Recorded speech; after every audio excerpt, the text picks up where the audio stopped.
কান্না করলে কিন্তু তোমাকে একটু কিউট লাগে না।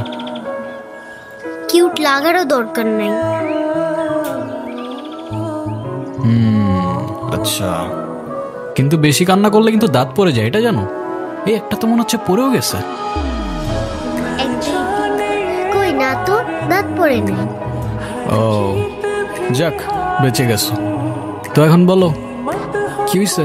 কেউ কিছু বলছে তোমাকে?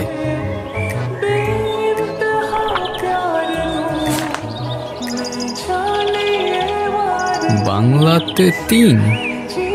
শিট, আর 3 পাইলেই তো 33টা হয়ে যেত। দুধ মজা করে না তো। তুমি জানো এক্সামের দিন কি হয়েছে? টিচার আমাকে বকা দিয়েছে, তাই আমি কিছুই লিখি নাই।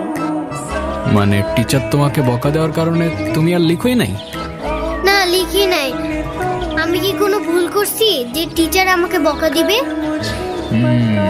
না, টিচার এটা একদমই ঠিক করে না। আমার নানু ভাই আমার এই মার্কশিটে কখনো সাইন করবে না, আর যদি সাইন করে না নিয়ে যাই স্যার আবার আমাকে বকবে। আচ্ছা, তুমি আমাকে একটা হেল্প করতে পারবে? কি হেল্প বলো তো? তুমি আমার মার্কশিটে একটু সাইন করে দিতে পারবে? এটা কি আমাদের করা ঠিক হবে? চিটিং হয়ে যাবে না? আরে দুধ, তুমি করো তো। ওকে, পেন দাও।